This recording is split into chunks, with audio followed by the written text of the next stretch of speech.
Good afternoon. This is Board of Building Standards on October 16th, 2025. I'm Amy Rivera. With me today are Pradeep Parekh, board member. Ted Agus, board member. Matthew Webster, board counsel. Deborah Matthew Richardson. Wojcik, supervisor. Sorry, Matthew. Deborah Richardson, board's administration. Okay, our first case is a violation. It's for 1301 North 29th Street. Is the attorney here?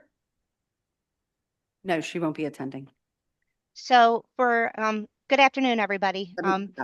Megan, can I swear you in before you start? Absolutely. Yep. Do you swear to tell the truth, the whole truth, and nothing but the truth? Yes. Let me read it into the record. And I'm going to Debbie's read that gonna into the record real quick, okay? Case Okay. number 1, MI 2025-004736 for 1301 North 29th Street. Go ahead, Megan. So for 1301 North 29th Street, the attorney, I spoke to her, there was a scheduling conflict today, but there is a permit under review for this particular address.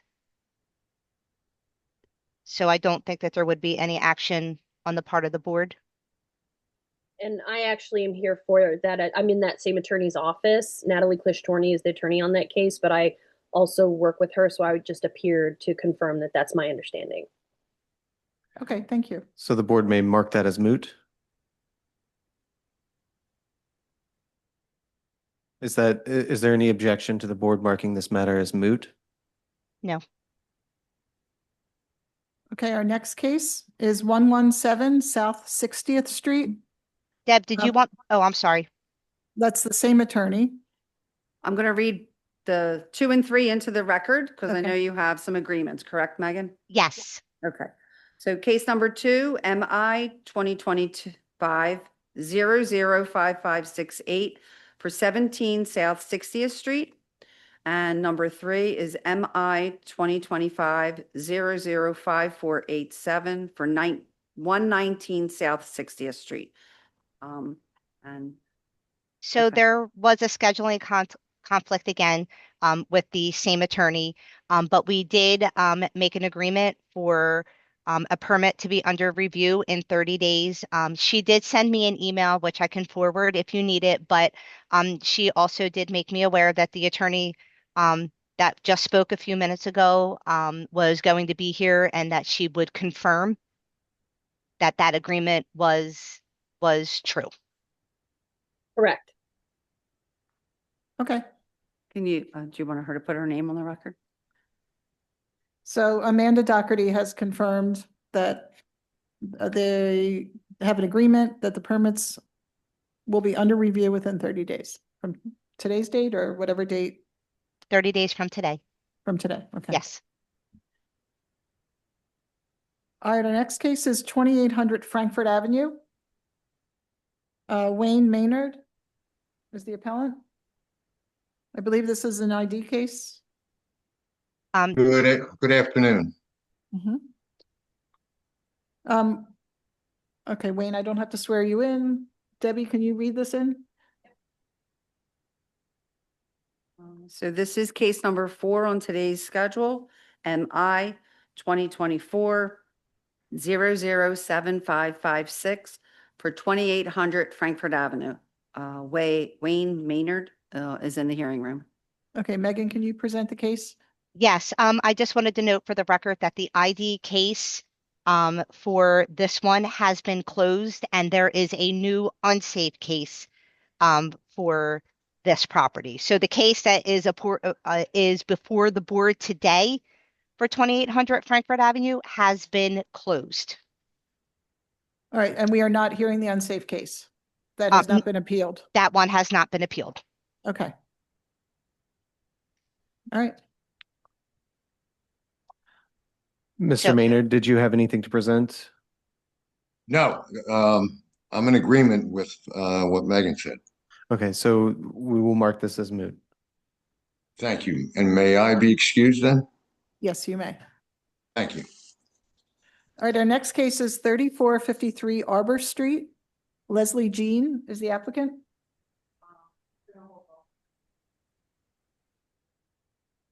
So we're going to skip that one and go through the resolved matters. I'm ready. Excuse me, I'm sorry. I'm ready. We're going to come back to that one in just a moment. I'm sorry about that, sir. Or Okay. Going to the next case then?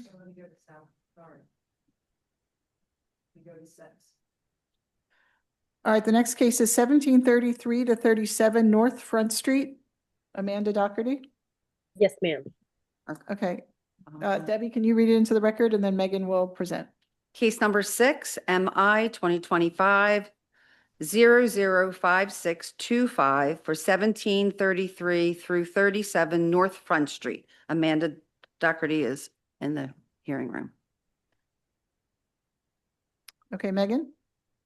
So for the address of 1733 to 37 North Front Street, there is a permit under review. the board will mark that as moot.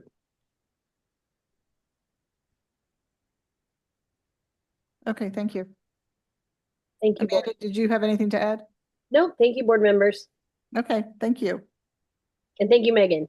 Thank you so much. Have a great day. All right, our next case is 2119 West Toronto Street. So let's skip ahead to number 9 is another resolved matter. That is 6325 Sherman Street, MI 2025-005492, Kwame Fitzpatrick.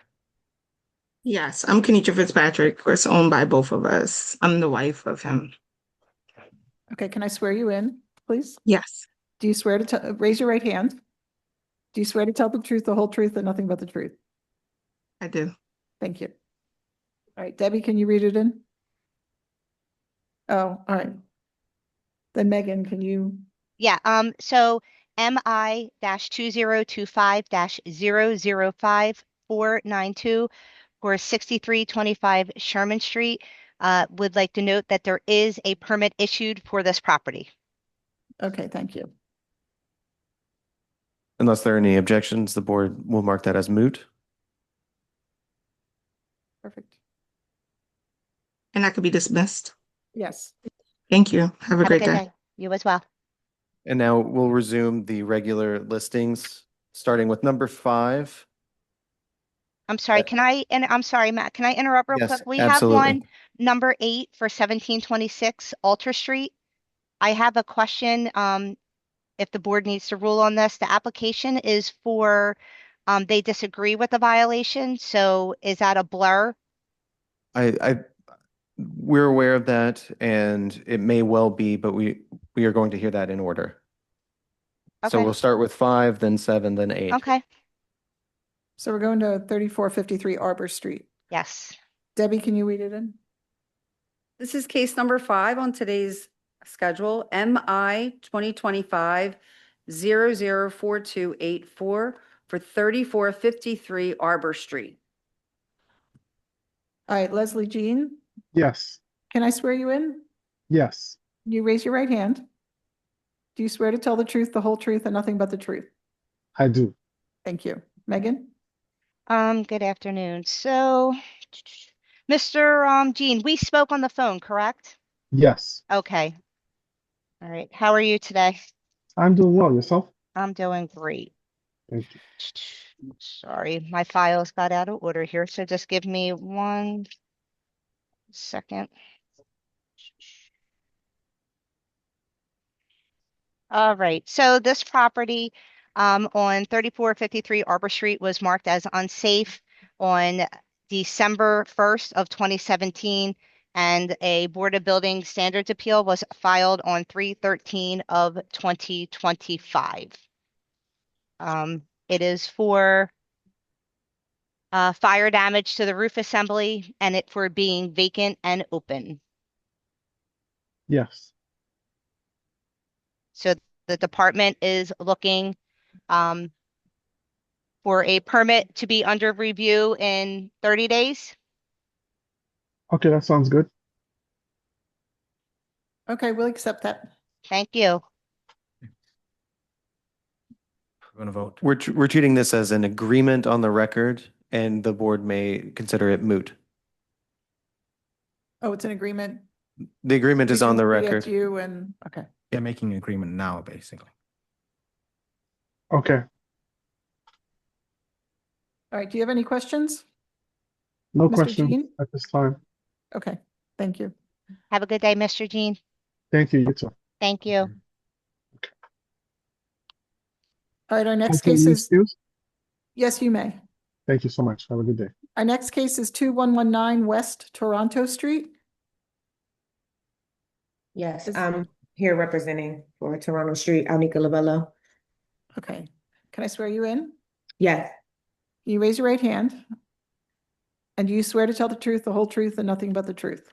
yes, I swear. Thank you.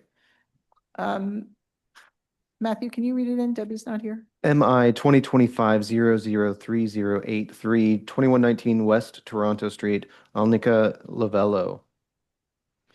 Okay, Megan, you want to present? Yeah, so this was written as unsafe on 4/26 of 2017. The appeal was filed in March of 25. This was before the board before, I believe. I'm not sure why it was continued. I apologize. I do not remember, but the inspector went to the location again and could not verify that the roof has been repaired, as there are no stairs to gain access to see. So the department is looking for an engineer's report to be issued in 30 days, as I believe she stated that it has been repaired. So I boarded it up. I did everything to make it safe besides, and I cut the tree and I have photos of all that too. I got up to the roof and we cut the tree. The last thing that the inspector is waiting for is the stamp approval letter from the engineer, Right. basically a plan of how we're going to fix that. And we're working on that now. So my only question is, how do we get the violations removed after the stamp, after the letter of approval? I mean, the stamp letter from the engineer. So you're going to have an engineer's report stating that the roof is repaired and in safe No, condition. not prepared. Basically, the plan on how we're going to do it. Okay, so the violation will be complied when a copy of that engineer's report goes down to 1401 John F. Kennedy Boulevard in the concourse, and a make safe permit is applied for.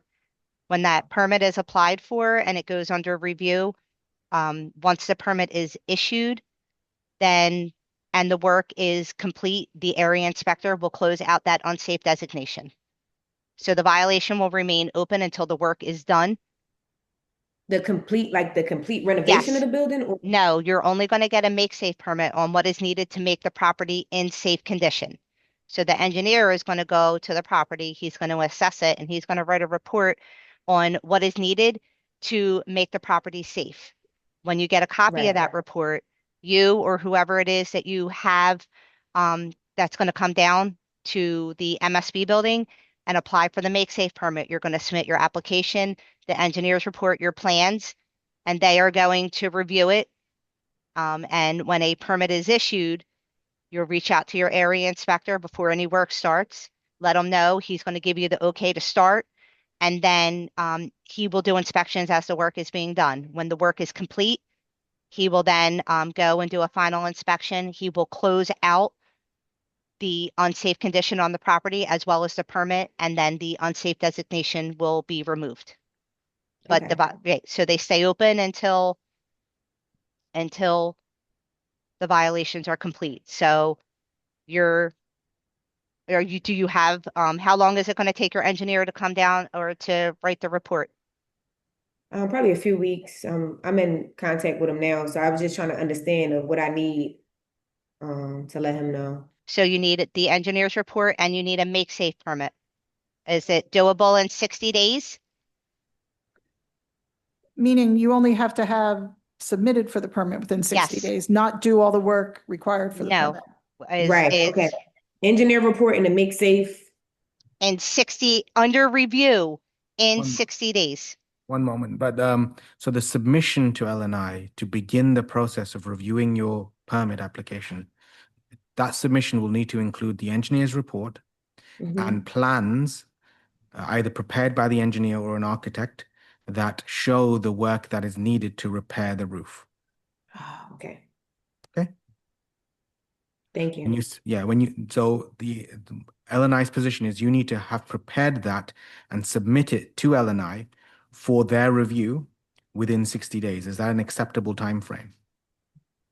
Can I get 90 days? Yeah, Thank you. you're welcome. All right, so that is an agreement between CSU and the appellant or applicant, and Correct. it's moot for us.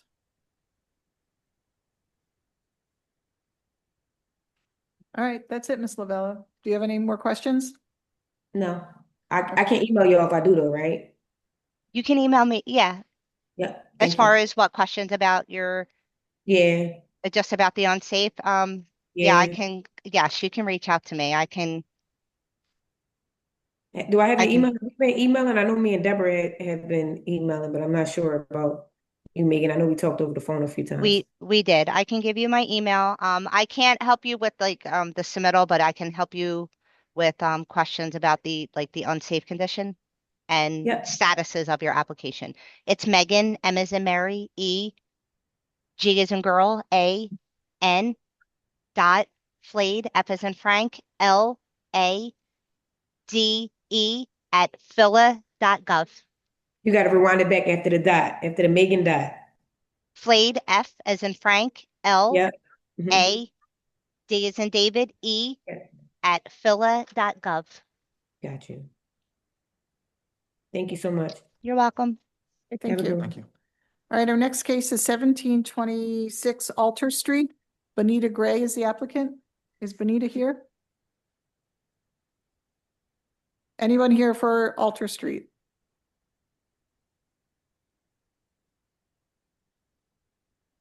Okay, Megan or Debbie, you want to read it in and we'll let Megan, and then we'll, So yeah, we'll read it in and then confirm service. okay, okay. Case number 8, MI 2025-004524 for 1726 Alter Street. Yes, I'm here. Bonita Gray is here. I Okay. couldn't get off. Here? I couldn't get off mute. I'm sorry. That's okay. All right, so 1726 Alter Street, Bonita Gray. Bonita, can you turn a camera on? I don't even know how. Let me see. How do I turn the camera on? What do I do? But I'm asking my daughter real quick. Okay. How do I turn the camera on?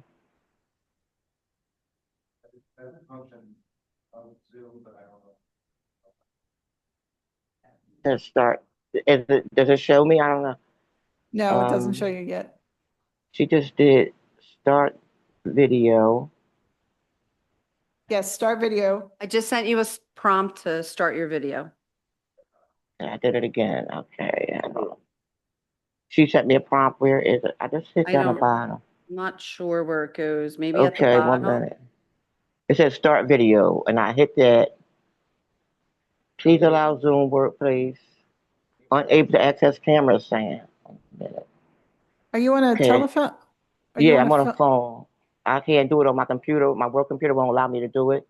Oh, Okay. All right, we'll proceed. I'm going to swear you in. Yes, please. Do you swear to tell the truth, the whole truth, and nothing but the truth? Yes. Okay. Megan, I believe you had something, an issue to raise about this one.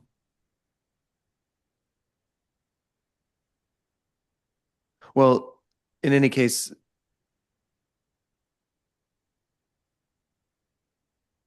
yeah, so I'm not sure if the department is ready to proceed, but I notice, Ms. Gray, that it seems like you're contesting the violation notice.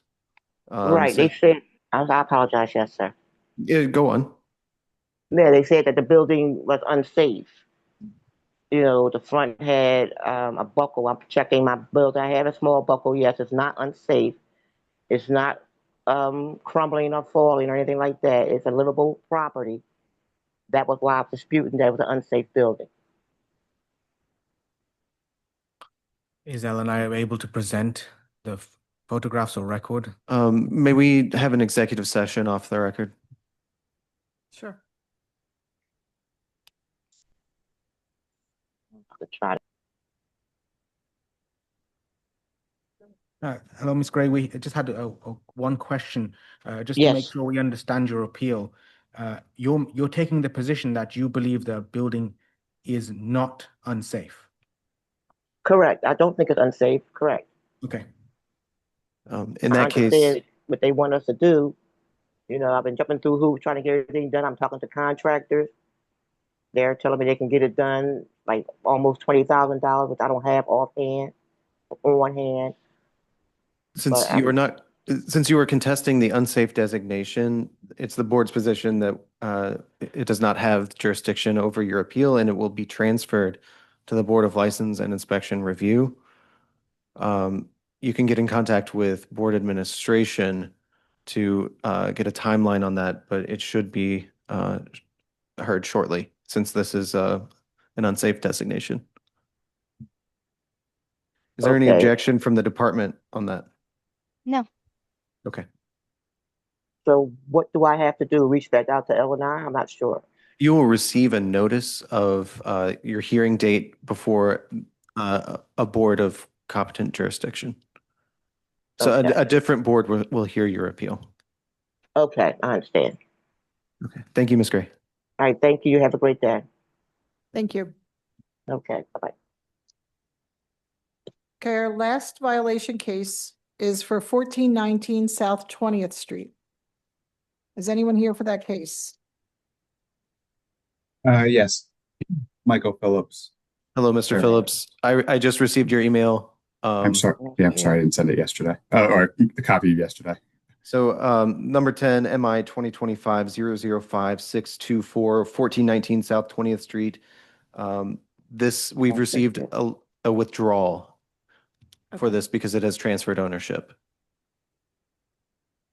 Does that match you? Yeah, that's correct. Thank you, Mr. Phillips. Okay. Or sworn in just to say he's withdrawn. Mr. Phillips, you're an attorney, correct? Yes, I'm an attorney with Claire Harrison, Harvey Brandsburg. We were engaged yesterday by PM Investment Properties LLC, which is our client.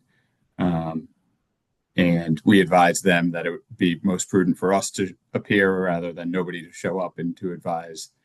We appreciate that. Thank you. All right, thank you. Thank you. Can I ask, I'm sorry, before we go, do you know when the property has sold or it is being sold? It has sold. Okay. And I attached a copy of the deed. It's in the process of being recorded.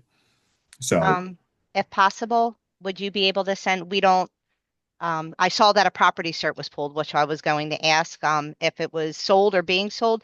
Is it possible that you email me a copy of that deed so we can record the new owner and send them violations?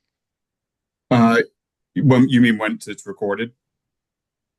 Um, I just sent you the copy of the deed. I don't have any. Oh, okay. Right. I didn't receive anything.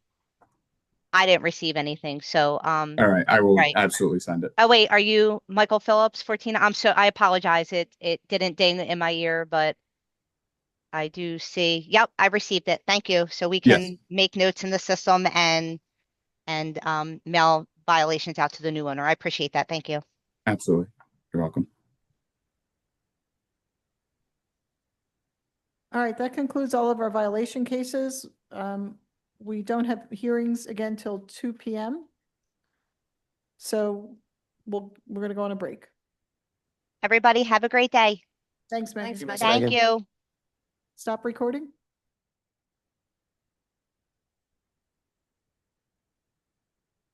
Good afternoon. This is Board of Building Standards meeting for October 16th, 2025. I'm Amy Rivera. With me today, Pradeep Parekh, board member. Board member. John Dimes, Fire Code. Matthew Webster, board counsel. I'm Matthew Ojigal, and I supervisor. Deborah Richardson, Boards Administration. okay, our first case today is 7601 Thoron Avenue. Ariel Gold is the applicant. Hello. Hi. And Ariel, you're an attorney, so I'm not going to swear you in. Okay. Do you have anyone else here that's going to be presenting with you? Yes, I have Lawrence Canty here, the property owner. Who is Good that? afternoon. Lawrence Canty, the property owner, and I believe the architect on the project should also be on the line as well. Nicholas Noel. We don't see Mr. Canty in the Zoom session. Yeah. It says Lawrence and Barbara as his. Oh, Lauren, okay. I see. Up at the top. Thank you. Lawrence, can I swear you in? Yes, you can. Can you raise your right hand? Do you swear to tell the truth, the whole truth, and nothing but the truth? I do. Okay. And who is the architect? Nicholas Noel, Necholas. Let me see if he's on yet. He was just admitted. I just brought him in. Great. Nick, I need to swear you in if you're going to be presenting today. We need your camera on though.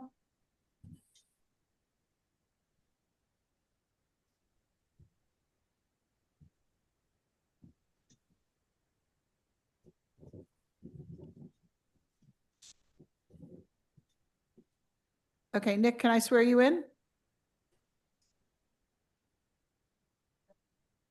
I need you to turn your sound on. Oh, sorry about that. That's okay. Yes. Hello, everyone. Hi, can you raise your right hand? Yes, sure. Do you swear to tell the truth, the whole truth, and nothing but the truth? I do. Thank you. Debbie, can you read it in? This is case number 11 on today's agenda, MI 2025-005295 for 7601 Thoron Avenue, if I'm pronouncing that correctly. Okay, Ariel, do you want to present your case? Yes, I prepared a little presentation that I'm going to share. Just let me get it open.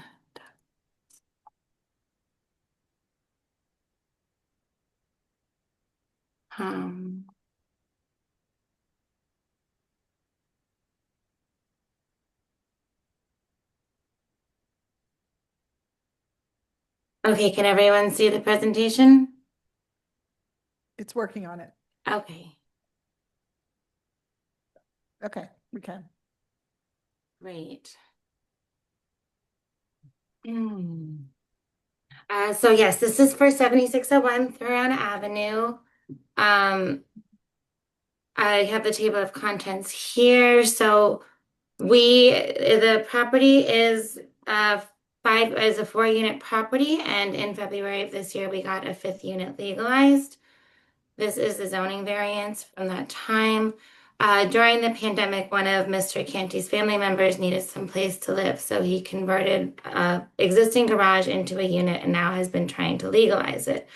Why we're here today is because the change of use triggered, legalizing the 5th unit triggered the need for a fire sprinkler system to be installed throughout the property, and we're asking for a variance to not have to do it throughout the property, but to just do it for the unit that represents the new use. The property was built in about 1963, and it hasn't changed use since then. We believe the other 4 units to be grandfathered in. I have attached the plans here. This shows where the additional unit was changed. So this was a pre-existing garage, and that was the unit that was changed into the 5th unit that we're now seeking to legalize and get a rental license on. This is just to show a layout of the other units. So this is one of the egresses. This is the egress to the additional unit right there. So the ground floor was parking on both ends? Yes, it was parking on both ends, and one of the parking spaces was turned into the additional unit. This is just to give you an idea of how it looks now. So we have it broken down by each floor. So there are a number of existing fire safety features already in the property, and we're willing to do additional ones as well, which I'll go over. So this is just a map to show this is where 7601 Thoron is located. It is a standalone property. It has more than 5 feet between all neighboring properties. It is on a corner, so it's accessible through both Cliveden and Thoron streets. And there's also a fire hydrant right out front of the property. The property is about 38 feet tall as well. This is just to show the complete outline of it. All the upper floors already have Jacob's ladders in them for the tenants in them. There's also an Evron fire alarm system that is monitored 24 hours a day. It has 3 pull systems throughout the property. It's hardwired. There's also smoke detectors on every level and in every floor. This is on file with the city as well. So this is just to show more of the fire safety features that are there. There's exit signs, strobe systems, fire extinguishers throughout the entirety of the property. This is a zoning permit from 1963 that shows when the property was allowed to become a 4-unit property. There has been no change of use since then, except for the recent change of use allowing for the 5th unit. One of the reasons why you might consider allowing for an exception to the sprinklering throughout the property could be because of hardship. This is a quote for a different 5-unit property to install a sprinkler system. This property is actually already gutted, so it would be very invasive and a lot more expensive to do it in 7601 Thuron as the property is already pre-existing. We also don't know if the water pressure would support a sprinkler system, which could be another additional cost, which makes the installation of a sprinkler system throughout the whole property practically difficult and also presents an unreasonable hardship for Mr. Canty. I wanted to just show this is the BVS appeal we submitted. Mr. Canty's very hands-on landlord. This is his reasons why we should have an exemption as well, and the indenture showing ownership. So I will stop sharing my screen now, and I will let, I know Mr. Canty wanted to say a few words, and the architect is also here to answer any questions as well.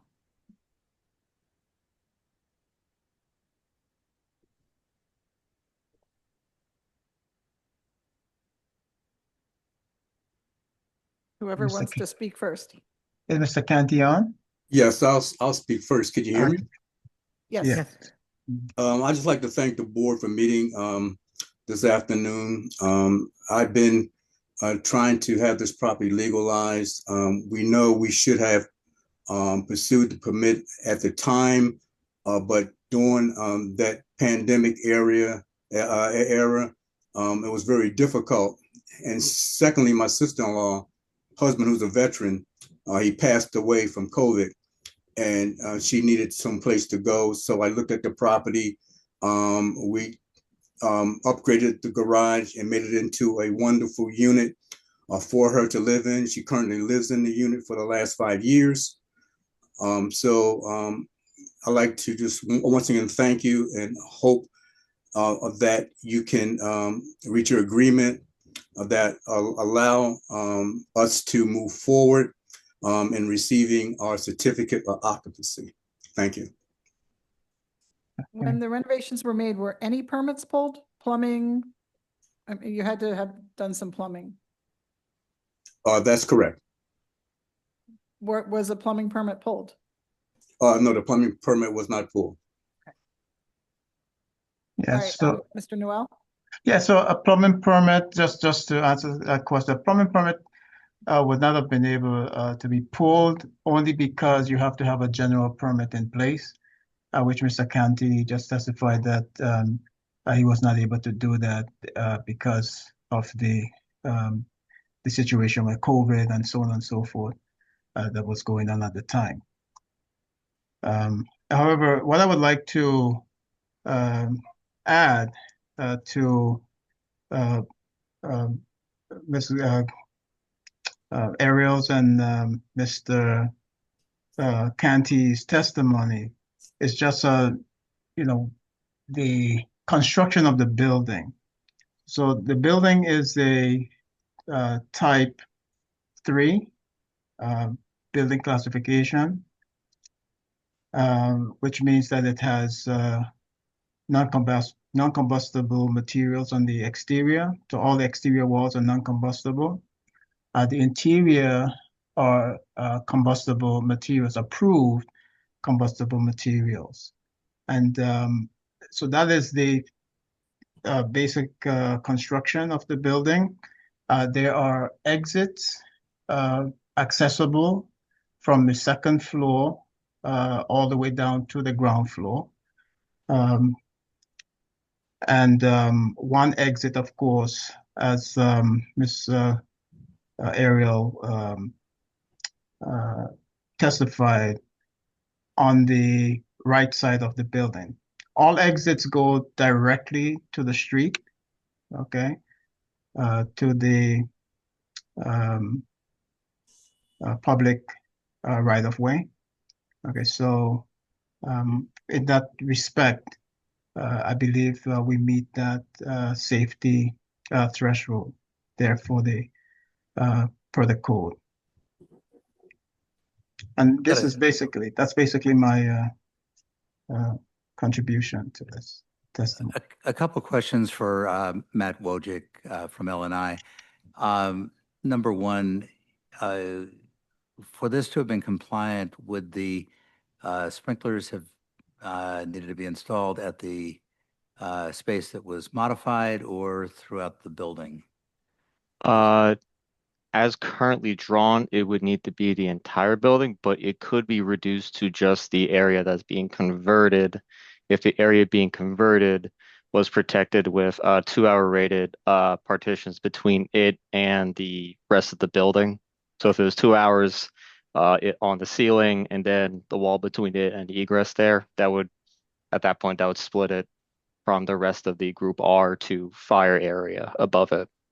Right. And the second question, I guess, is in terms of the various protective measures that were cited, are those all things that are required in any event, or is there anything that's sort of above and beyond? So for the fire alarm, I can tell you that would be a non-required system because for R2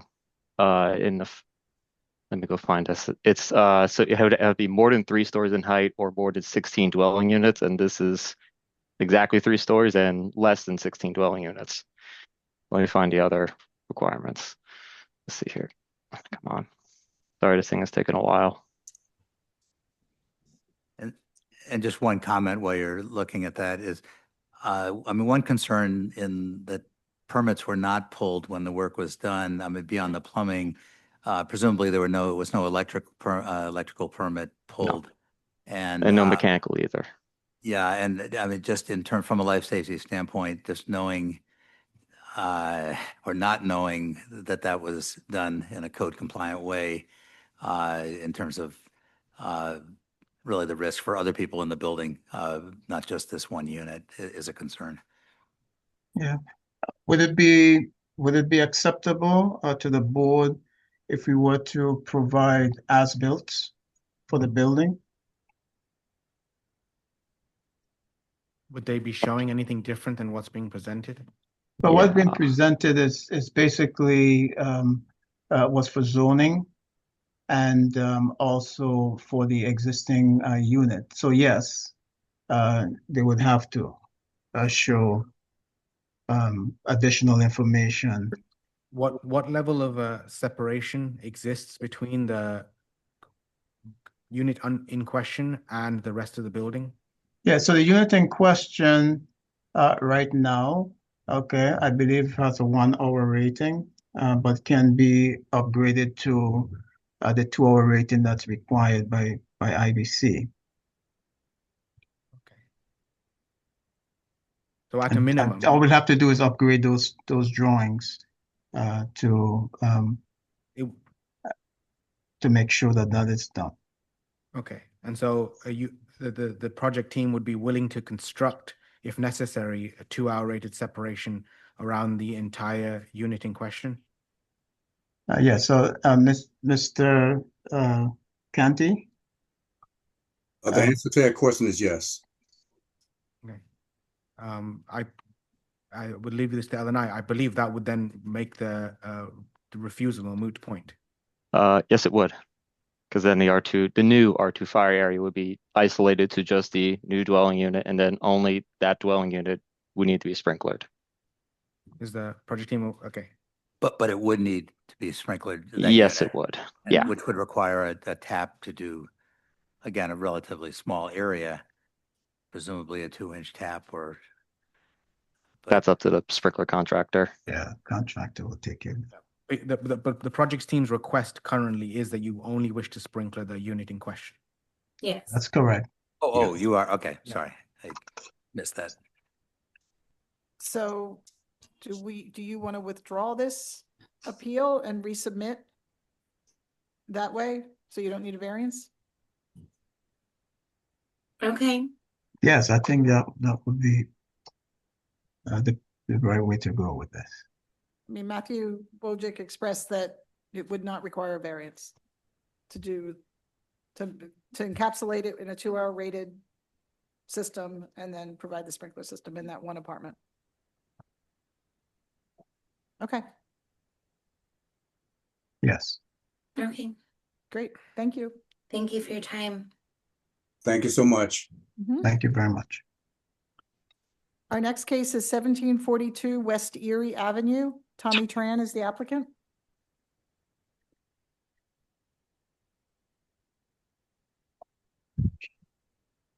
Is Tommy Tran here? No, that's my expediter. My name is Mark Wallace. I'm from Core Design Architecture. I'm the architect. Okay. Hi, and I'm Boris Vidasan. I represent the LLC for the company. All right, I have to swear both of you in. Is there a possibility for me to affirm instead of swear? Yes. Yes. I'll start with Mark. Can you raise your right hand? Do you swear to tell the truth, the whole truth, and nothing but the truth? I do. Okay, thank you. Matthew, do I say, do you affirm to tell the truth, the whole truth? You can say, do you affirm, or you can say, do you swear, and he'll say, I affirm. Okay. Boris, do you swear to tell the truth, the whole truth, and nothing but the truth? I affirm. Thank you. Debbie, can you read it into the record? Certainly. This is case number 12, MI 2025-006214 for 1742 West Erie Avenue. Go ahead, you can present your case. We can see your drawings. Excellent. Okay, so this is a typical row home shaped lot. When my client purchased the lot, it was legally a 5-dwelling structure. And in the process of him purchasing it and going through all the processes, it was vacant during that time. So it reverted back to a single family. He then went and got zoning relief. The RCO wouldn't support him bringing it back up to a 5-unit structure, so he got approval to do a 3-unit structure.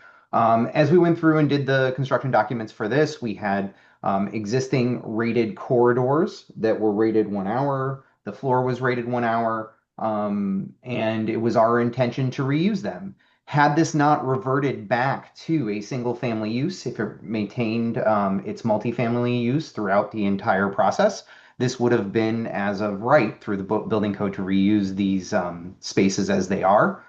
But since it was a single family, now it's seen as a step up into this. So the building examiner requested us to widen the hallways and stairs, and we wanted to try to reuse what was there, as our client is kind of up against it financially. I didn't join the project till after the zoning was granted. He was given some bad advice early in the project, and we were trying to do our best to salvage this project to make it something that's financially viable. And the amount of work that would go into tearing out the stairs, reframing all around them, and tearing out the hallways and reframing all around that is detrimental to the project. So we are here to seek relief from expanding the hallways. I think at its narrowest point, we are 2'7" 5/8" is the narrowest point. So we're not that far from the required 3 feet. And again, had it been maintained a multifamily use throughout the entire process, we wouldn't be here before you.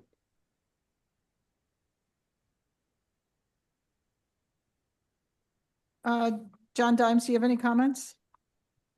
No, I mean, obviously, if we're ever fighting a fire operationally in there, why, when we're all packed up, you know, masked up and it's already small spaces, you prefer the standard width. I mean, he makes a point where I guess it got converted twice. It sounded like the man, his presentation. If it would have stayed the same, then the hallways would have been fine. We have been in plenty of buildings and hallways probably around that size, but I mean, I don't have, I mean, it totally up the board. I'm fine either way, but operationally, obviously a firefighter packed up going through a hallway would prefer a wider hallways. Okay, thank you. Mark, on your plans, are there some of those lines demo lines? No, this is everything that has the diagonal hatch is existing. As we came in to do the documentation, we found out that the existing structure had the ratings that were required, and so we didn't make any architectural changes to what was out there, with the exception of replacing some doors that were, I believe, not rated correctly. So that's the extent of the work. Okay. So what partitions are new? Because the citation in the refusal is new spaces. So what is new? So none. There are no new partitions within here.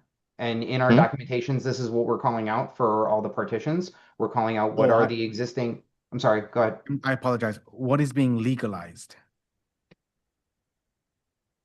What work is being legalized? Because that's how it's stated in the refusal. So this was there's no actual work being legalized. This is how it was when they purchased it. This was the setup. There's been no construction in here since my client has owned it. I apologize for that. So then what is necessary to change it from 5 units to 3 units? So what happened was it was originally 5 units and then it was vacant for, I believe, several years. And in that process, since it was granted by a variance and was vacant, it reversed back to the single family, which is what would be allowed to be here. So then a zoning variance was granted to do it as 3 units because the RCO would not support 5 units in this location again. But when our client purchased it, that work was done already. So this is 10 times again. So if it was never vacant and it stood the way it was, you would be compliant. Is that what you're saying? Correct. Okay. But it would be compliant if that work was existing. But what it sounds like is we're not really sure what was done. Something was done to change it from 5 to 3. Boris, can you speak to that? When was that work? That work was done before you purchased it, correct? No, so actually I was waiting for my turn to speak. So there was a little bit of a I'll give a little bit more of a picture to this. So originally we bought the property as a 5 unit. I was very new to investment. I had a couple of other properties in Philadelphia, but I really, those are my new venture into this. I was told at the time that the property is a 5 unit, just need to get some kind of rubber stamping to make sure that the property is good to go. Obviously that didn't happen. The first lawyer that we hired to make the zoning happen really didn't know what they were doing, unfortunately, and the property stood vacant for a while. We got another zoning lawyer, someone a Philadelphia native, and they were able to get the RCO to approve it for a 3 unit. We had some walls put in, and Mark, I think this is where the miscommunication might be happening between us and the board. There were some walls to put in to make it into a 3 unit, which should be representative here on the drawing. But no structural changes were made or anything like that, other than just the wall is here and wall is there. Understood. Okay, so I was unaware. So what we're looking at are plans that don't designate any work as new, all being legalized. So we would need to see if a new length of corridor was created, then that corridor is subject to current code requirements. But Yeah, so no new corridors were made. That I can tell you. So the partitioning was done purely with as I understand it, with doors. No corridors or anything like that were made. Okay, well, So I basically, the think what plans would need to show what I it. would need to do, I'll need to go through this with Boris to identify which walls were placed, which ones weren't. But I believe what he's saying is none of them were part of the path of egress. Is that correct? Exactly. And I Understood. apologize, I'm not familiar with the lingo. Again, I'm coming from the software world, not No, from the that's, real yeah, estate. that's fine. Just to add a little bit to the hardship, I'm sorry, just to so the property has been vacant since 2017 when I purchased it, and I went personally through a significant COVID financial crisis that's still somewhat ongoing. I got quotes for moving the wall as requested by the examiner, and the quotes were very, very significant. We were looking at at least 50,000, assuming nothing goes wrong. So most likely a lot more than that. There's going to be plumbing that will have to be moved. The walls require significant demolition effort inside. So it's just something I wouldn't be able to financially do. I tried to even thinking of selling the property, but nobody would buy it if we can get the board to approve, Yeah. Yeah. I apologize for my confusion. We're seeing, when I look at Atlas, I see violations, including a stop work order from 2018. Right. That was already solved with the court, so there's no more violations outstanding right now. Understood. Okay. Some of the violations predate the property, actually. We got violations for something that happened before we bought the property, and they were just like, you have a violation even though we didn't do it. But you can understand my confusion when I'm looking at this and someone is saying there's no work being legalized. No, so that's what I'm saying. There was a miscommunication with that, but other than that, everything else is correct. Yeah, I think so. So what? All right, we're gonna caucus. Can you stop recording?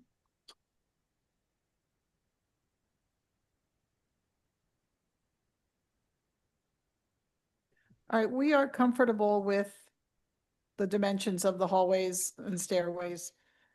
We're not comfortable with work was done and it's never been properly documented. Like there wasn't a demolition plan to say what was demolished or taken out and what has been put back to make it go from 5 units to 3 units.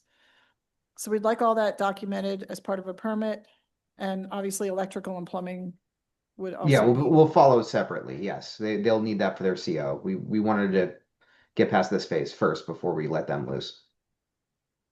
Okay, then we'll give you the variance for the dimensions. Excellent. Yes. So we'll Boris, we'll do a site visit. We'll go through. You got to show me which walls were moved, which ones were added, and we will update our set accordingly. Amazing. Thank you so much, everyone. And just to be clear, what will happen is that you'll do this documentation, essentially the documentation that should have been done at the point where the modifications were made. That will be submitted for a permit and reviewed by L&I as if they would have done it at that time. And it will be followed up by whatever field inspection. There is the potential that an inspector may ask for something to be opened up in order to verify, but again, you'll cross that bridge when you come to it. But that shouldn't need to be a new application. I can answer this as part of the RFI process, correct?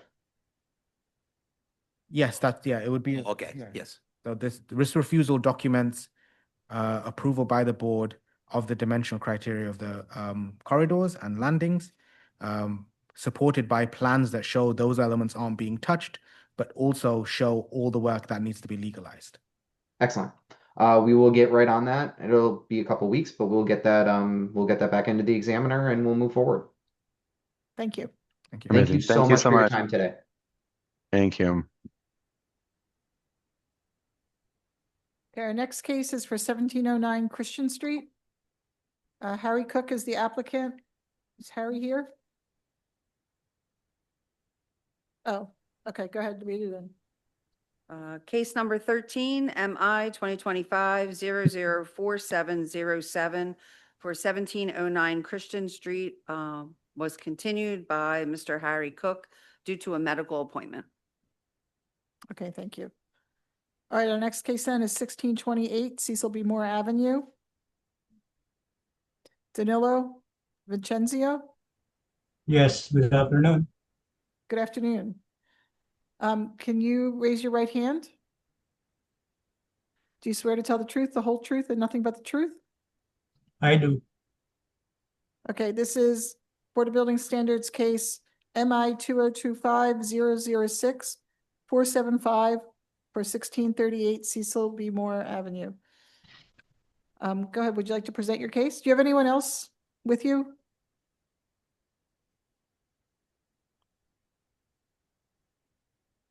Do you have anyone else that's going to Should be I presenting stop with now? you? Yes, this is probably a simple case. Go ahead. We have three refusals as follows. EV dash 1101.2, which is under international existing building code. And the next one is it's about the exterior metal stairs, where we're required to have a 10-foot distance from the property line. And in order to comply, we propose to do the tread at 8 inches instead of 9 inches to accomplish the 10-foot distance requirement. And Do you the have any last plans one, you can show us? excuse me. Do you have any plans that you can show us as you talk it through? Oh, yeah. Thank This you. one. This one is the site plan. Okay. If you're facing the building, on the left side, there's like a dotted line, which represents the tunnel alley. It's actually existing.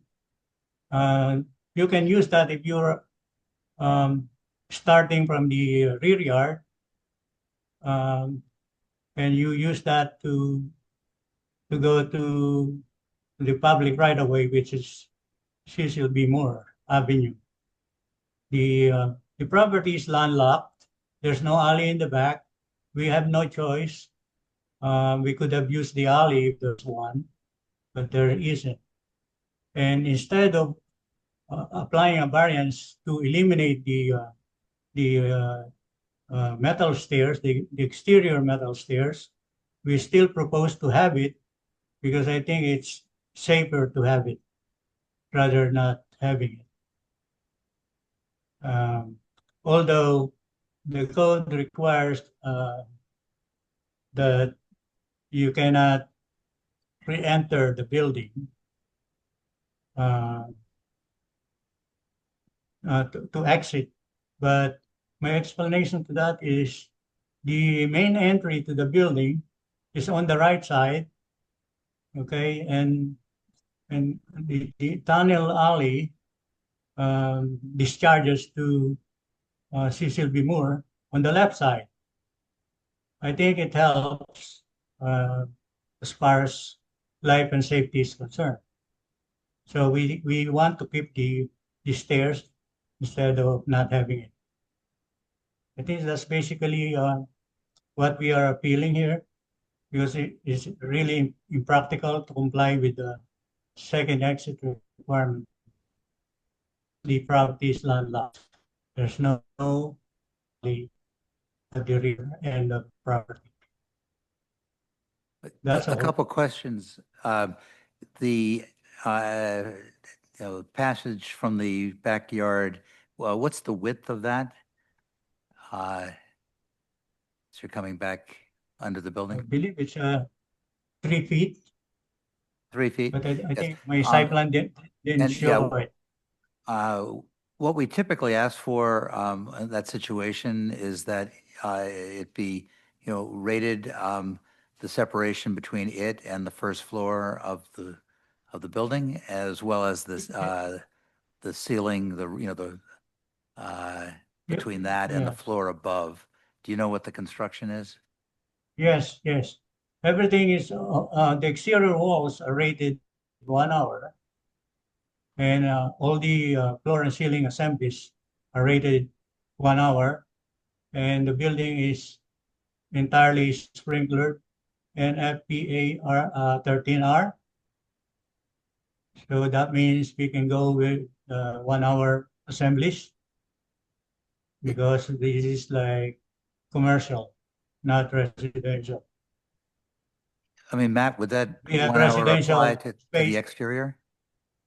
Yes, What's that again? Would that the 1 exterior hour, walls are rated 1 hour, the exterior walls, you're saying? and the floor and ceiling assemblies, they are rated 1 hour. Okay. Matt Wojcik, I'm asking if what is the requirement for that exterior, the wall and the ceiling? Is 1 hour sufficient for that? It's 13 Yeah. throughout. It is, in the tunnel? it is I just need also to 1 check this real hour. quick. Probably. I'm sorry, this is the reporter. Could I please ask that we just have one speaker at a time? Sorry.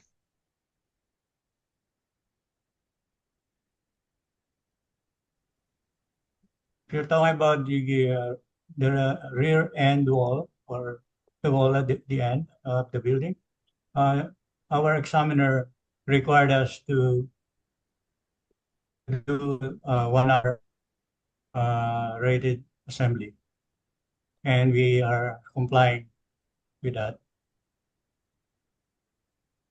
Okay, again, Matt, if you could. Yeah, okay, it would be answer 1 this. hour.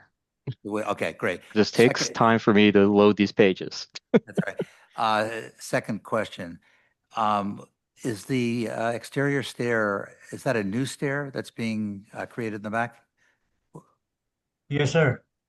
Okay. It's you talked about metal stair, non-combustible. Right, you're talking about maintaining the 10-foot dimension. What would the dimension be if you were to have the treads be 9 inches? I mean, are we talking about something it would be 9'6" or something Well, instead of 10 feet?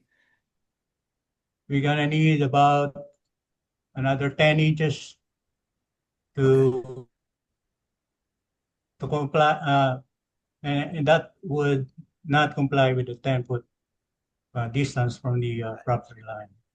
I ask that because quite often we permit an exterior metal, non-combustible stair to be less than 10 feet from a property line. And I guess maybe that's John Dime's question, whether the safety of, utilizing that stair, whether, by occupants of the building or fire department, would you rather have the 9-inch treads there and less distance from the property line, or do you care about that? Yeah, I mean, I would rather have the treads, but especially if we're using them or somebody else is using them. I mean, having the stairs being the proper the way they should be, I would think they would be utilized more. I mean, I know you've given variances before, or for the 10 feet from a property line? Mm-hmm. Yeah. So I mean, probably if I had to pick one, I'd probably go with the tread.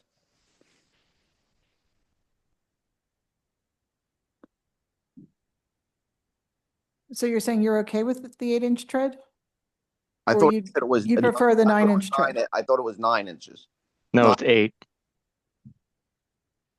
They're proposing 8, but we're deciding if we think 9 would be better. 9. Yeah, 9 would be better. Okay. Sorry, I misunderstood. Mm-hmm.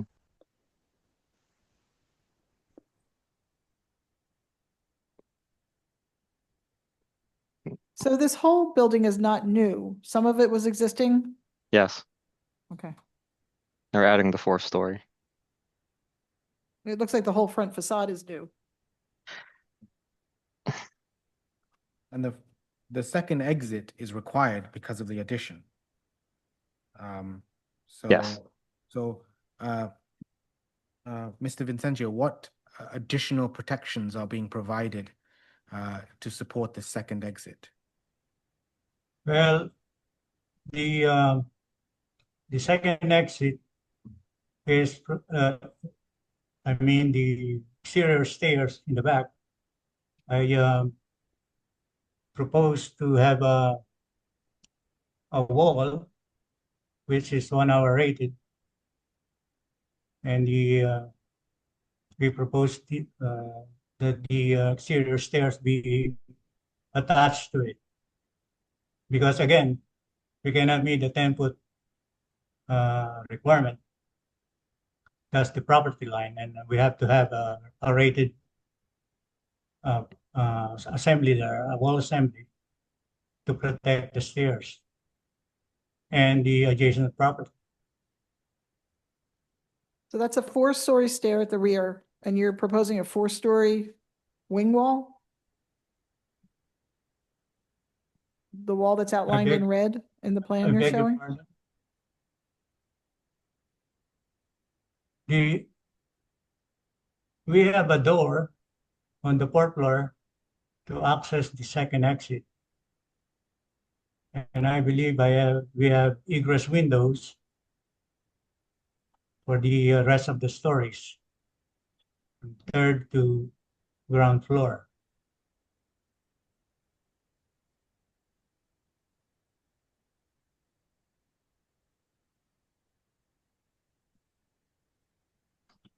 The concern is the stairway is required because it's a 4th story of an R2 building. You need 2 exits from the story. Because of the addition being constructed, you're now requiring occupants from the 4th story to effectively re-enter the building because they're going through an alleyway. The concern by myself is what additional protections are being proposed for those occupants? Because they won't exist without the addition. So the addition is creating this condition. It's not an existing condition because it's a 3-story pre-existing building. I mean, Well, the assemblies surrounding the tunnel alley are all rated assemblies. And the building is fully sprinkled. is it, and what is it used? How many units are in the building currently? 4 units. And this would be the 5th unit? No, right now we still have 4 units. Okay, it'll be an extension of the 4th unit.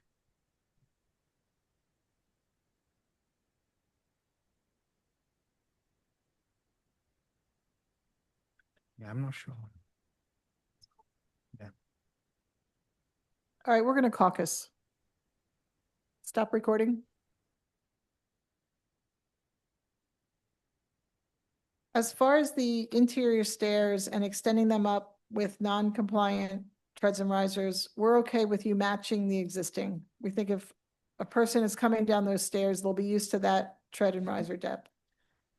For the exterior steel stair, we want that one code compliant.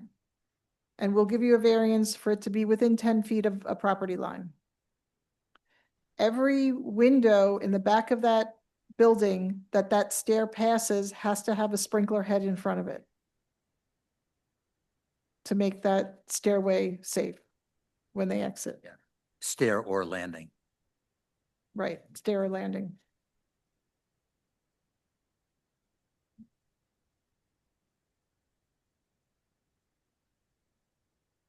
And then the tunnel that everybody that comes from the backyard would have to go through to get to the street. We want a 2-hour rating of the ceiling and the wall around that. Okay.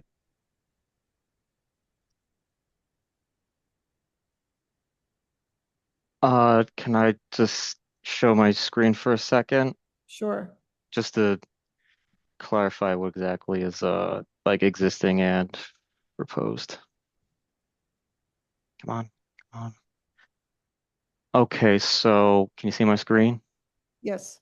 So these are the plans that were approved back in last year for work to the existing building that was 3 stories.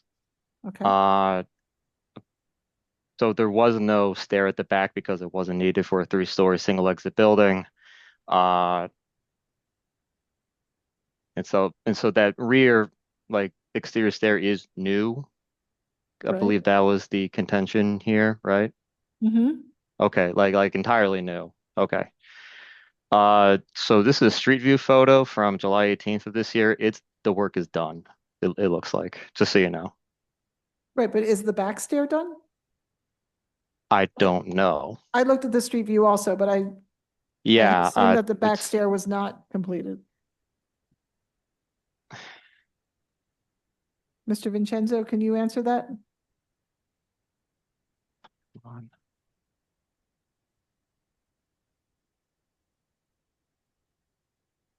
We're still working. Is the back stair constructed?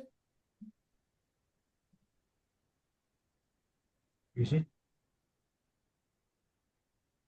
I have to ask the owner. I may not there may not be that aerial photograph yet from like the rear. Let me try. Sorry, this is just really slow when oh my God. The addition looks like it was also constructed. Yeah. Well, I don't know about the rear stair yet. If the one on the right we're looking at is 1628, and it looks like it's a Yeah. four-story. Yeah, it's 4 stories. And before it was 3, and we had a permit approved and issued and everything for just like work to that 3-story building. I'm sorry this is taking forever. It's because Zoom is eating up all the resources on my laptop.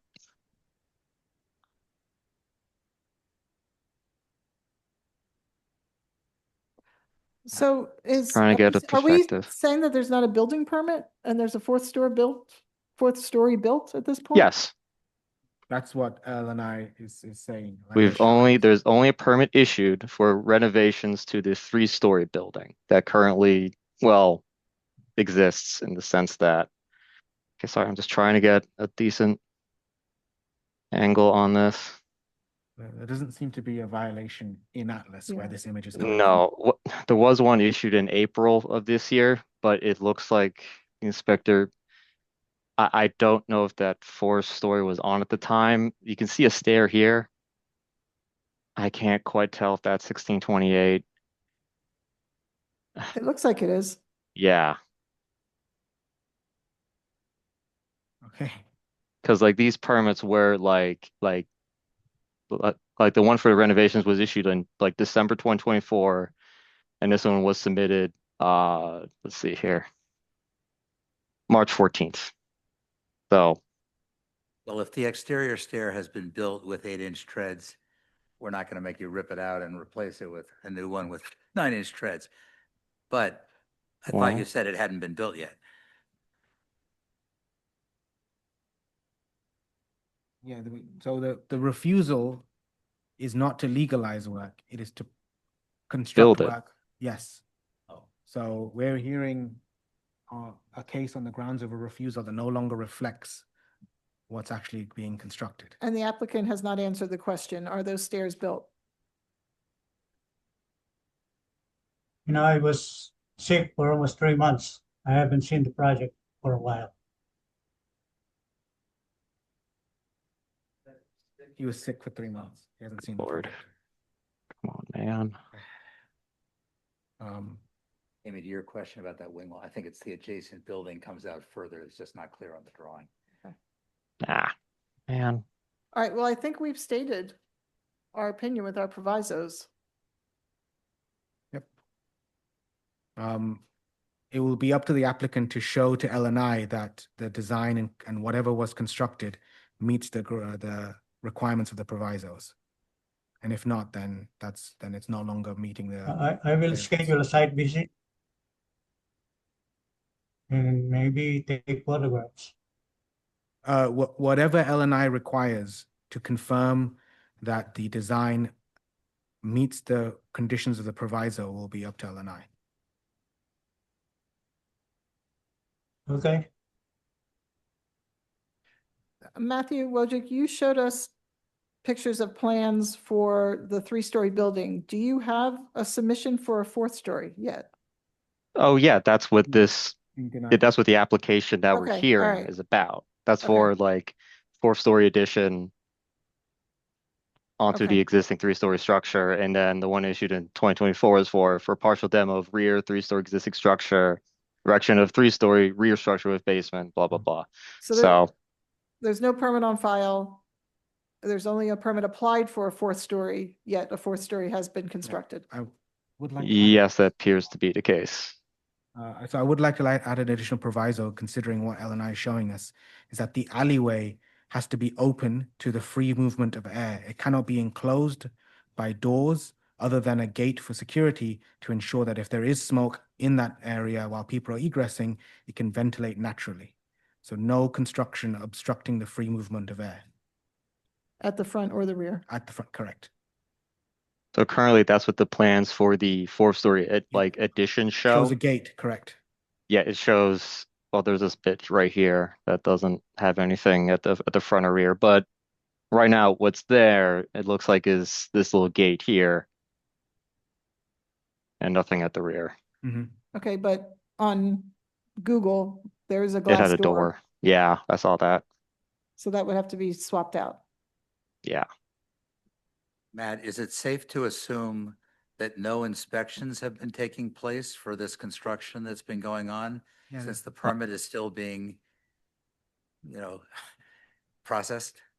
Last inspection on the one that's actually like issued was on September 4th of this year, and it's for a wallboard inspection. This is on the fourth floor. No, this is for the permit that's only for met with contact on site, all work complete. So this is the permit that's supposed to be just for the existing three-story structure and any modifications to its dimensions. The only thing we want to make sure, and this is not our department, but that if work has been performed on the fourth floor and enclosed on the fourth floor, that all inspections that should have taken place do take place.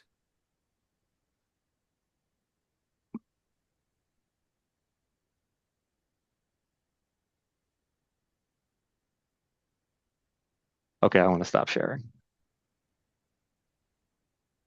Okay, do we want to vote on the granting with provisos?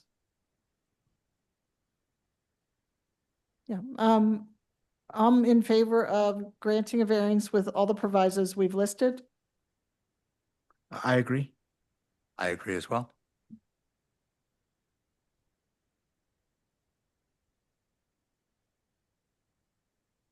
Okay, next case.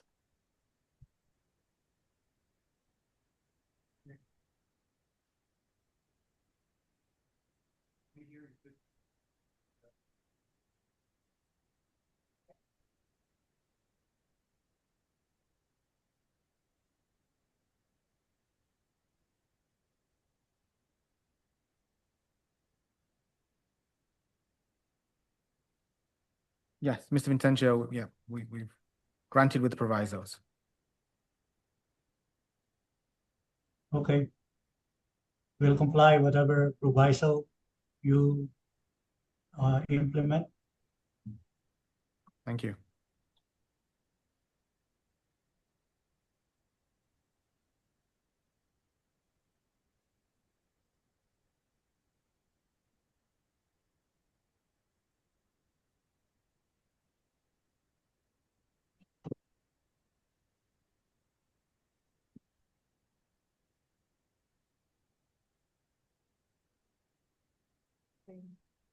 Yeah, Jason. I'm not sure.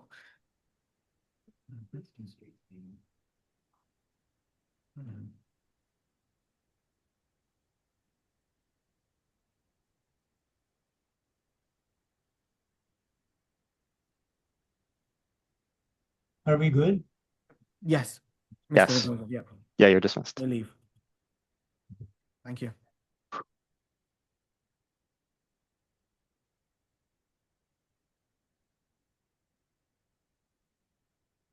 So are these two cases connected or?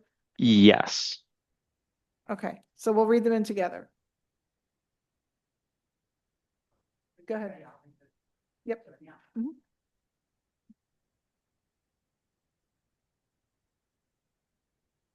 Okay, this is case number 15 on today's schedule, MI 2025-006468 for 3002 through 24 Mario Lanza Boulevard. And also there's case number 16, MI 2025-006476 for 8,000 through 02 Lyons Avenue. Okay, Christopher Bath? Bath? Are you an attorney? No, I represent the owner. Okay, I'm going to swear you in. Aaron Miller? Are you an attorney? No, I'm an associate from the architect at CBP Architects. Okay. Mr. Kelly, are you able to hear the applicants? With difficulty, sir, I was about to ask that they get closer to the microphones. Is it currently on? Okay. Okay. And the other people with you, will they be testifying also? Only as required. As required. I'm Raina Method. Housing. Okay, just speak in so the court reporter can get and spell your name. Hi, Raina Mehta, RAINAMEHTA. I'm with Regional Housing Legal Services and I am an attorney there. Okay. And my name is Eric Layton, EricLeighton, and I'm a partner at CBP Architects. I'm going to swear the three of you in then. Christopher, could you raise your right hand? Do you swear to tell the truth, the whole truth, and nothing but the truth? I do. Okay. Aaron, raise your right hand. Do you swear to tell the truth, the whole truth, and nothing but the truth? I do. And do you raise your right hand? Do you swear to tell the truth, the whole truth, and nothing but the truth? I do. Thank you. All right, present your case. Okay, I can share screen, correct? Apparently not. Okay, well, I'll just give a brief overview of this case. I think it's pretty straightforward. The refusals are for basically the determination of a substantial improvement, which is determined by, per the code, the assessed value by the OPA, the Office of Property Assessment, and based on the cost estimate provided by the contractor, substantial improvement is defined as greater than 50%, the cost of the renovation being greater than 50% of the market value of the property. We got a certified appraisal to challenge the market value of the OPA, and so that's what we're going to show today. So just a background on the project, it's two one-story apartment buildings. They're on two separate parcels, but essentially one functioning set of apartments. It's Inglis Gardens at Eastwick 1 and Inglis Gardens at Eastwick 2.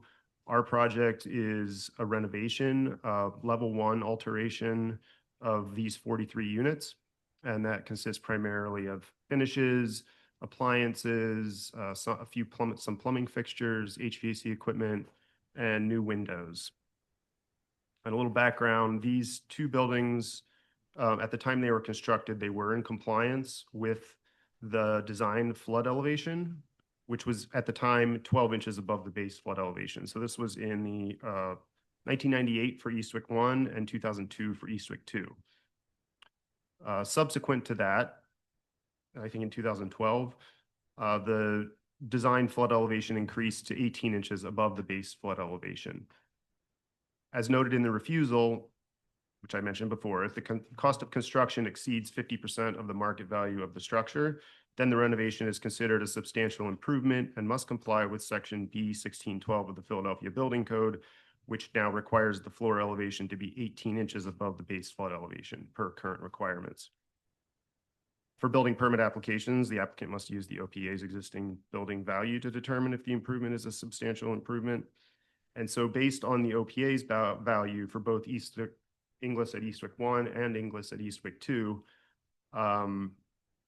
which we think they were undervalued per the OPA, when used to calculate the percentage improvement, that put the cost of the improvement significantly below the 50% threshold. for substantial improvement.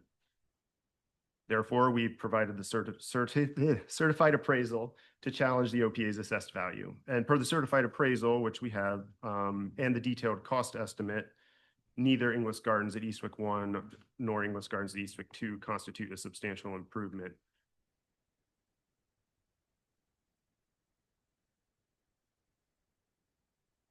You want to share screen and I'm trying. It just doesn't look like it's an option. So should be. Yeah, I have that, but when I go to share. Oh, I'm sorry. Thank you. Yeah, I'm set. Got it. And I just will go to this. So here's the refusal for Inglis 1. They're the same We're for. not seeing it.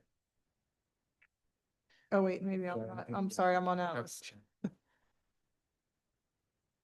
This is the refusal for Eastwick 1. It's the same exact refusal for Eastwick 2.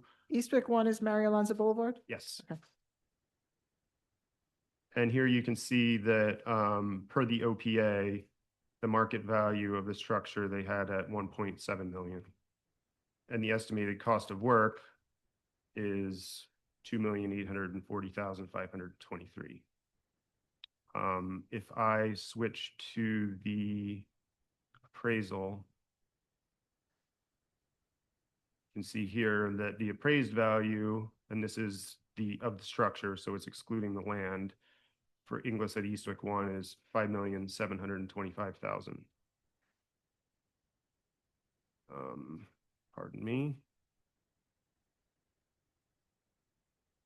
So according to our application, the estimated cost of work, which is the $2,840,523, is 49.62% of the market value per that certified appraisal. Therefore, it's below the 50% of the market value and would not be considered a substantial improvement. And therefore, we would not have to do anything to comply with B 1612. What are the improvements you're doing? I think I mentioned that we're doing new flooring, so finishes, new flooring, new paint, new LED lights, new appliances and kitchen cabinets, new HVAC systems, so heat pumps for all but 9 of the units, and new windows. Okay. And you want to go over Eastwick 2, the numbers? Oh, yes, I will do that. So Eastwick 2. I can pull up the appraisal too, but where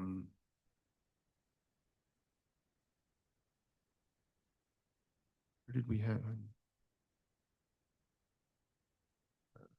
Okay, I can do the refusal first, sorry.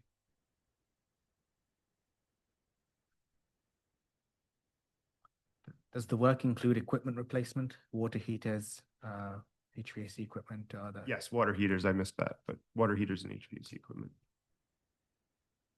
I did not open the refusal for Eastwick 2, but I can, if we need it, yeah, I'll grab that. And the intent is new equipment that's being installed is going to be installed to BFE +1. So a water heater. Yeah, the new equipment is replacing what's there in kind. So the water heater was, I guess it's currently on a small curb. I don't know that we had not planned on raising the water heater any higher.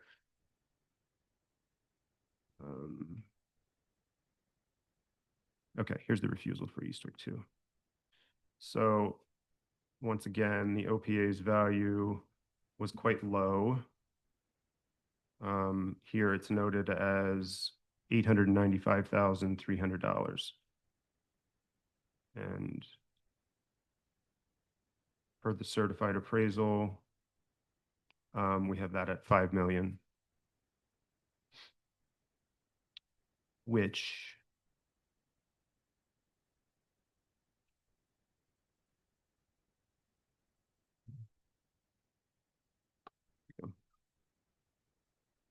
so basically with that estimated cost of work of $2,353,496. That is 47% of the market value per the certified appraisal. So both projects, per the value that we presented with the certified appraisal, are lower than the 50% threshold to be considered a substantial improvement.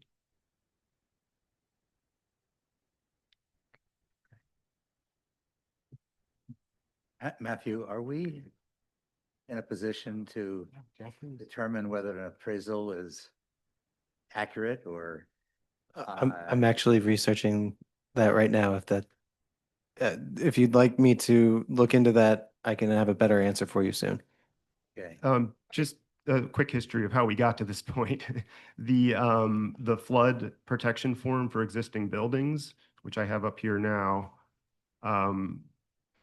requires that you have to figure out whether or not it's a substantial improvement. And so that's in section E, which I was just there. All of this information was uploaded. We have it. I do have two packets that has. It's okay, we have it.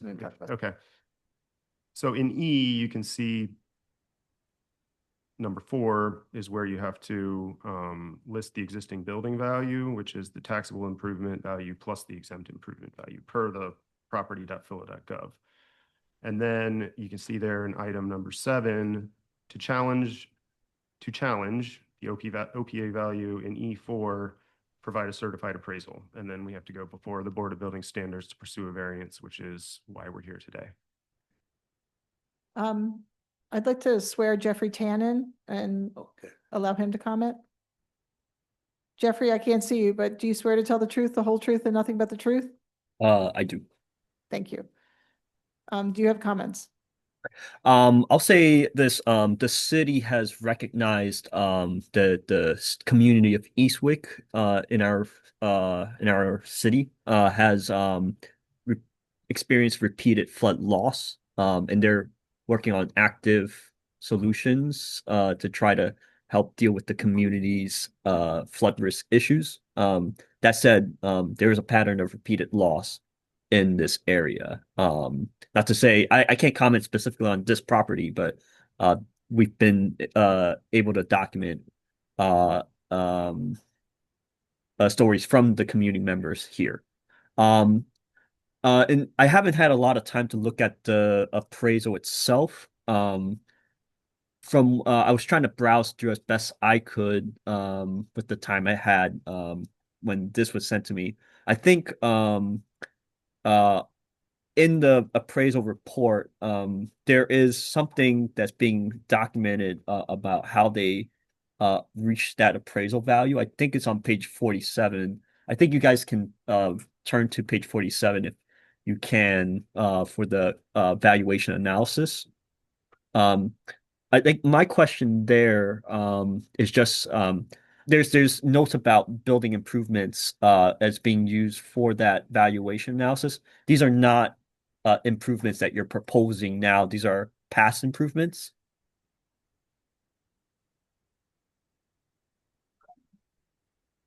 Page 40, I think he's saying of the 47, yeah. 47 of the report, not of the PDF. Yeah, of the report, sorry. I think it's item 5. Yeah, I'll have to check 3 and and see 3 what and 5. improvements they list, because there have been improvements done over the past 3 or 4 years. But I haven't read this page or I have not. Yeah, so I don't know what those improvements are, and I haven't read through the whole report to like confirm what's how the appraisal was done. I'm also going to stipulate that I'm not a certified appraiser myself, so I can only bring questions. I don't know if all these improvements have already been recognized by the OPA to for the OPA to provide their own accurate assessment of their evaluation. So it's kind of like a whose appraisal is more correct than the other. Usually I can at least say that we do tell applicants that the best way to go about this is to get OPA to reassess the value on their own. But judging from the appraiser's value and the OPA value, there is a large difference. So, and I don't know how that's accounted for. I don't know if there's more questions to me. One question was if actually it's to the team. You mentioned it was constructed to BFE +1. Has there been a determination of what's being replaced either meets that criteria or will meet that criteria? So let's say something was constructed but wasn't absolutely compliant under the old rules. If it's being replaced, are you replacing in kind and absorbing that non-compliance? If that question makes sense, I apologize.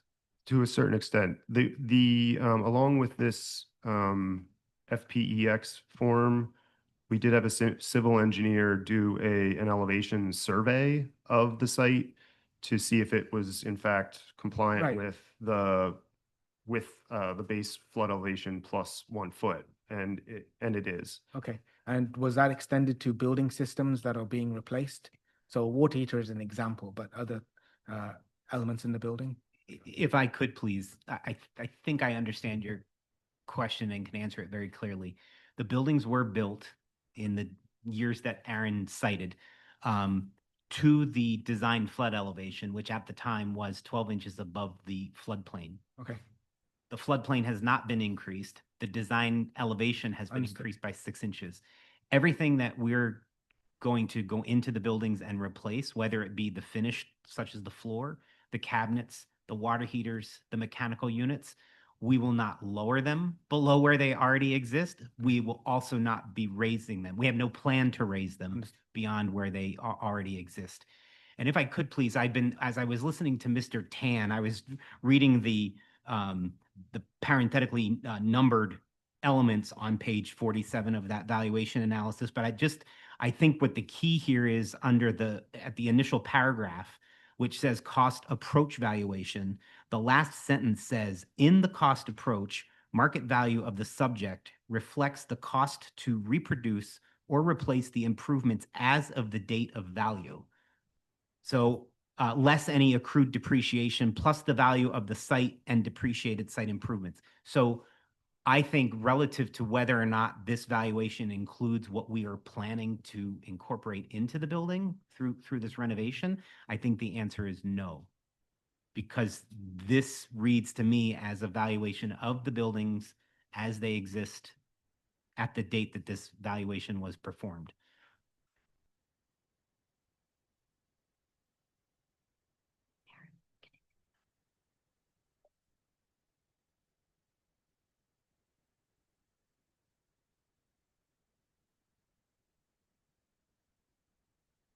What would be required if you were to comply with the 18-inch datum as opposed to the 12-inch?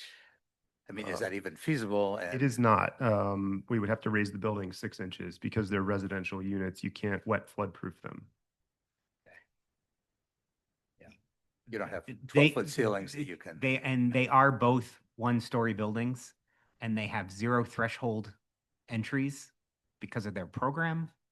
And so, yeah, it would be pretty much impossibility to raise them, short of.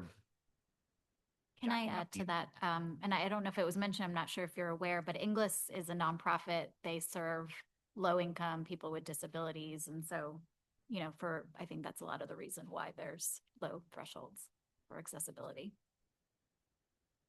And I guess I would ask our client if he could confirm that these renovations, or it's technically known as preservation funding. So it's funding that's coming, I think it's fair to say, or true to say, from the original funding source as preservation, basically grant money in order to upgrade them. They're 20 years old, roughly, a little bit more, a little bit less. We've had a lot of help with PHDC and different funding sources from the city to help us complete the renovation because of the population. It's all assistive power wheelchair folks that's why the thresholds are flat. So in order to preserve, we've been able to work with the city and HUD, who is actually HUD funds the subsidy for all of the vouchers for the folks that live in the property. So it's really been a combination of city and state and funding to help us get to this point. And I guess the other question I would ask, I believe I heard that these two properties have not experienced a flood event No. in the history of their existence. So in the 20 plus or minus years, it's not happened to these buildings in this part of Eastwick. Are these two facilities that are two of many others? And is this something that is, an unusual condition? And part of what I'm wondering is, assuming that we're even allowed to make the determination that these in fact do not meet that 50% threshold or whatever, are there any implications for the city in making that determination? And I guess, Jeffrey, this is kind of a question to you. Does this have broader implications than these, specific structures? In terms, I think the question speaks to our compliance with federal standards, correct? I just want to get some clarification. Yeah, I guess. I'm not totally sure what I'm getting at. I'm, more just in terms of, legal responsibility for making a determination. Okay. At least speaking to federal requirements, really it's about trying to arrive at this acceptable market value and using the acceptable path. The applicant team has produced a certified appraisal, so as long as we're willing to accept the appraisal through the BBS process, I think we should be fine. As in, we'll be able to stay within the boundaries of what's permitted under the National Flood Insurance Program, as long as we're following consistent procedures that we've documented. In terms of any risk of future floods, I can't speak to that. Like the damages that could come from a flood that could come in the future that may exceed the 100-year flood or meet the 100-year flood. I can't speak to what the city's responsibility is. And it was noted that when these were constructed, 12 inches was the limit. It's now 18 inches. Is there any increase in that's contemplated in the near future? So what I'll say is the last flood insurance study was performed in 2015. So it's been about 10 years. I don't know how climate risk models will change and affect the next edition of the flood insurance study for this area. But I will say that there was a recent remapping in the community in 2023 to update base flood elevations. They are somewhat removed from the area, but if you would allow me to share screen, I can show you where exactly the remapping happened relative to this site.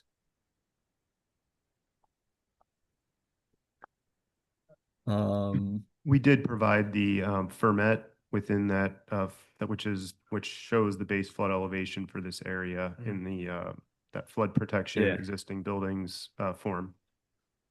You mentioned that there's a civil engineer report or markup on the form for the existing building confirming BFE +1. In the FPEX, Is it still? The civil engineer went back, we had a civil engineer go back, or our client had a civil engineer to go back to the site and certify that the first floor elevations were where they were intended to be when it was built in the Understood, first yeah. place. I don't know, Aaron, if it's a drawing with the certification stamped on it, or it was a letter that the engineer wrote up. It's a drawing in the FPEX packet. After the fermet, there's a civil drawing Oh, I see. that basically just calls out the threshold elevations. And so it says zone AE elevation 10, that's the base flood elevation, and then the thresholds are DS? DS, yeah, they're shown at like 10.92 at so on and so forth. Okay. Understood. As close to 11 as they could be. This was submitted to LNI? Or is just included with the? This was part of the building permit application. Yes, this form goes along with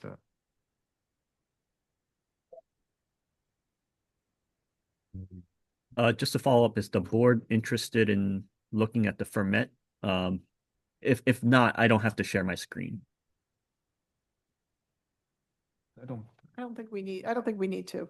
Okay. All right, thank you.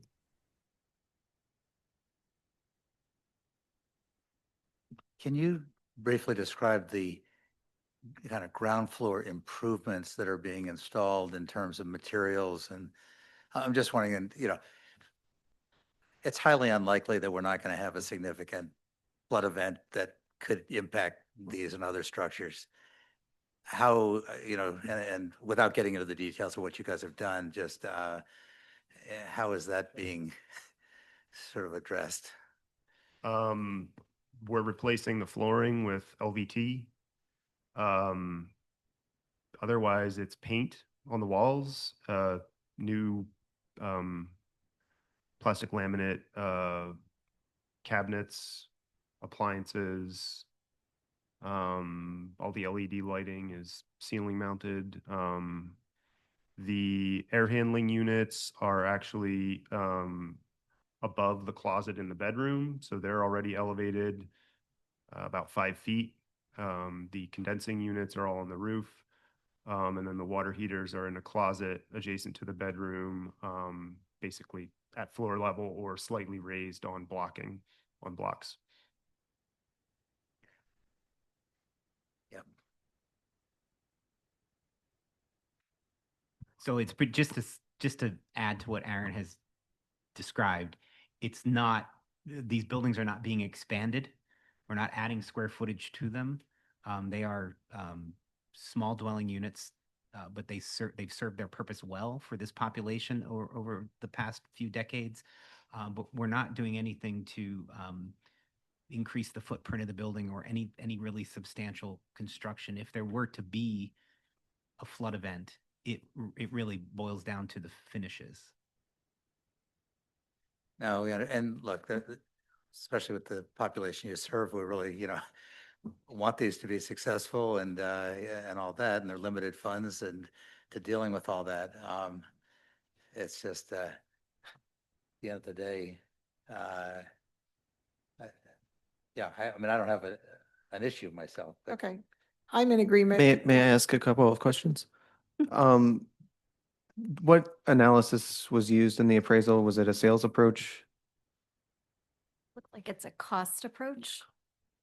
Okay. That's what I think page 47 is describing what that is. They use basically the as-is improvements and replacement value Okay. to figure out what the current value is. And I know that the OPA has mechanisms for adjusting your appraisal value.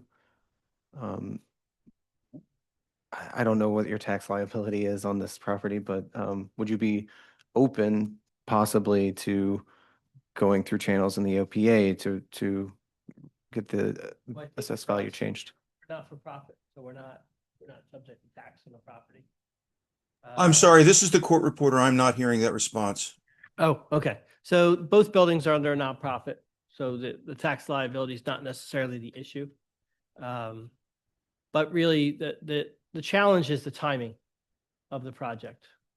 So if we were to have to go back through OPA to try to do it that way, this is gonna be an issue. Raising the assessed value, you're not going to need to go before BRT, most likely. You could probably get it done in a month. Would that hamper your ability to get this project done? Okay. May I request an executive session with the board?